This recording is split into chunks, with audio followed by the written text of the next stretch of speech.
மண் மரபு நேயர்களுக்கு வணக்கம்.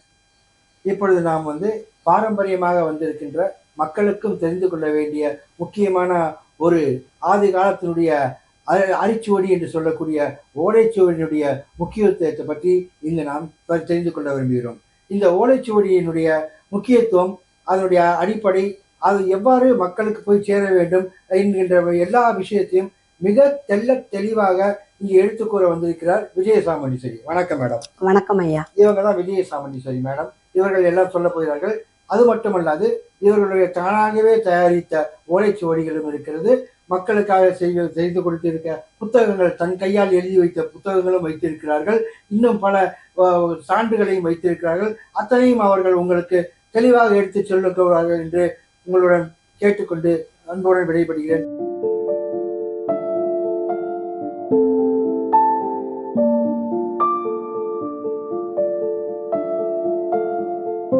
மண்மரபு நேயர்களுக்கு வணக்கம்.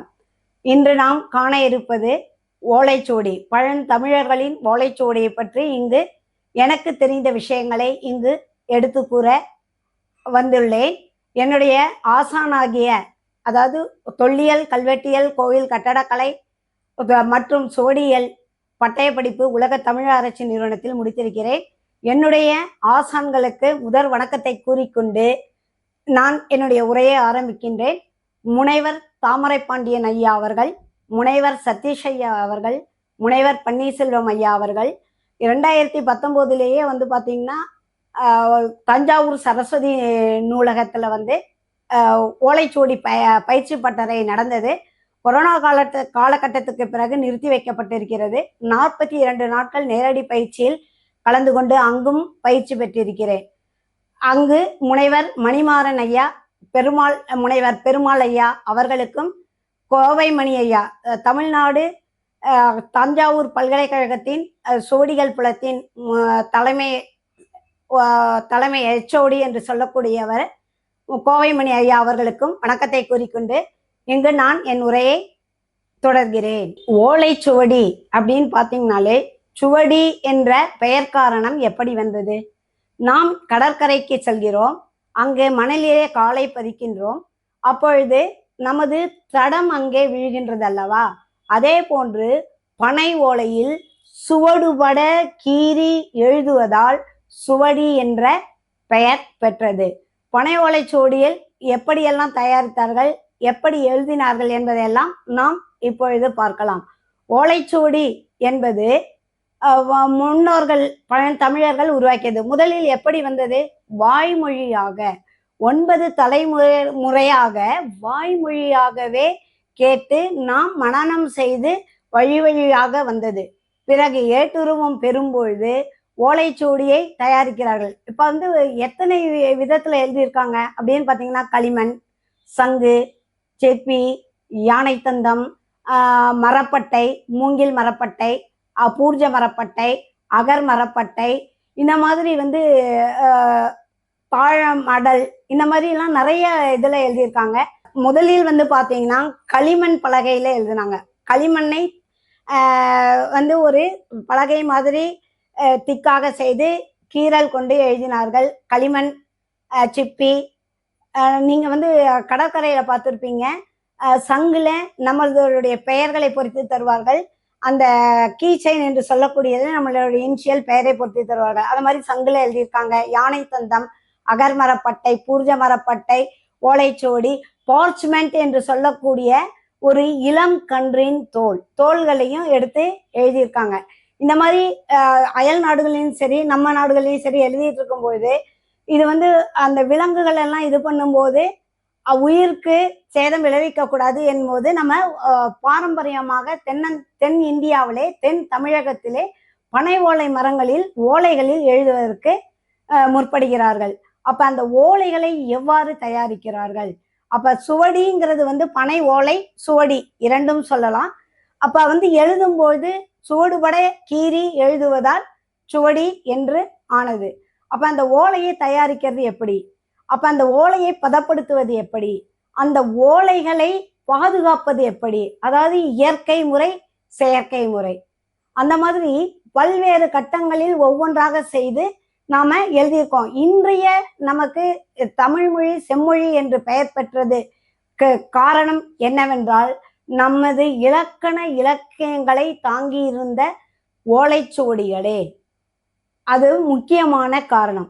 அப்ப அந்த மாதிரி எல்லாமே இருக்கு. சரி, இன்னைக்கு நாம படிக்கிறோம், ஒரு நூல் எடுத்து படிக்கிறோம்னா, இன்னைக்கு நாம அச்சேற்றப்பட்ட அறிவியல் வளர்ச்சி வந்த காலகட்டத்தில் இருக்கின்றோம். அதுல நூல்களை படித்துக் கொண்டிருக்கிறோம். அன்று எப்படி படித்தார்கள்?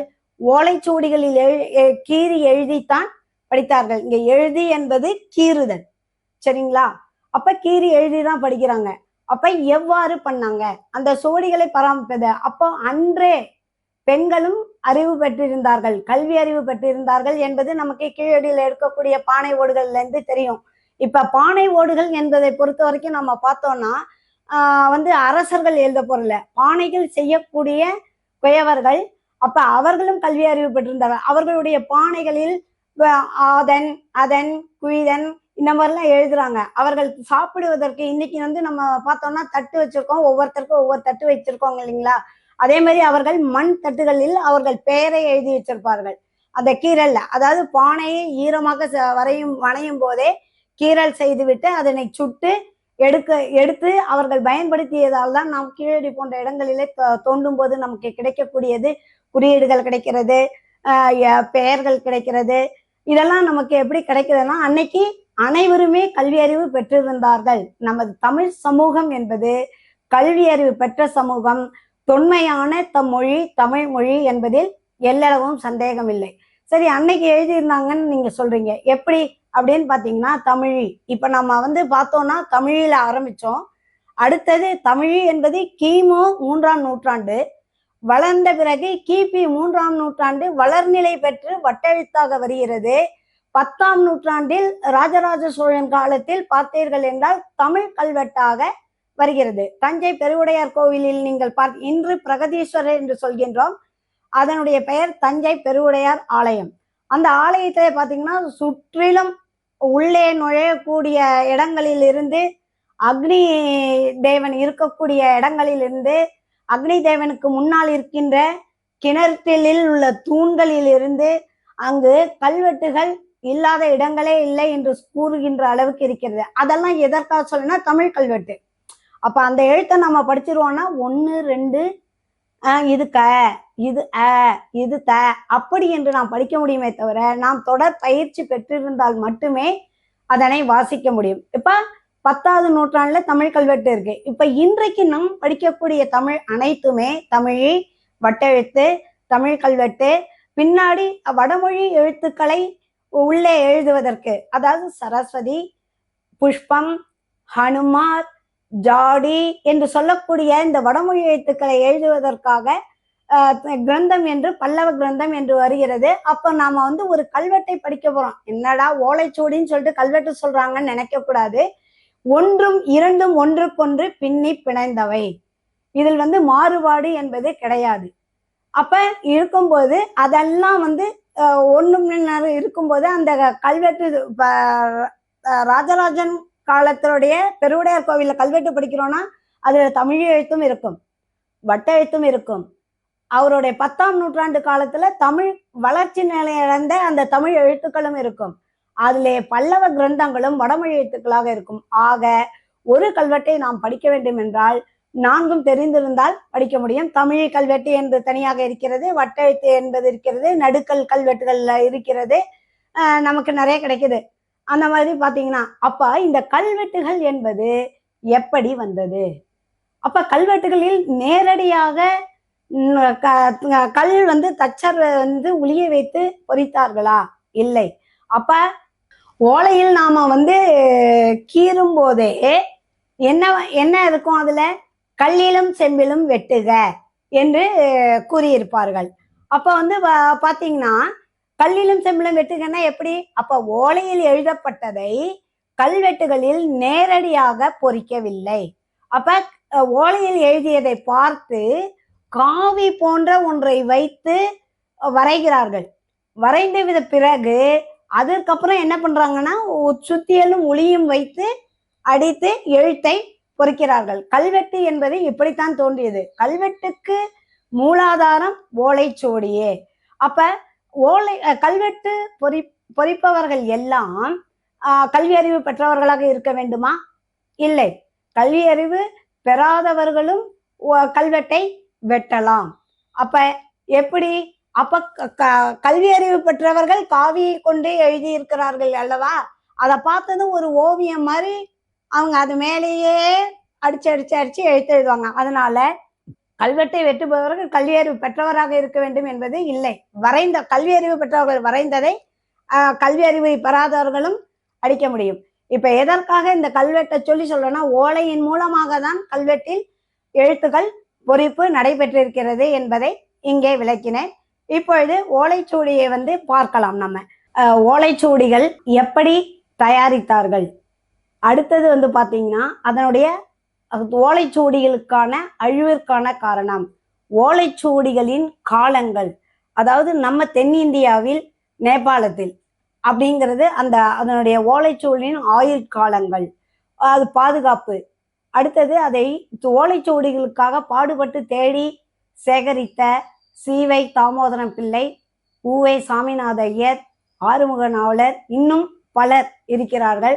அதை பற்றி எல்லாம் நாம் பார்க்கலாம். இப்பொழுது பாத்தீங்கன்னா, இது ஒரு பார்வைக்காக தயாரிக்கப்பட்ட ஓலைச்சுவடி. அப்ப ஓலைச்சுவடி என்பது இது இப்படி சுத்தி கட்டி இருக்கும்.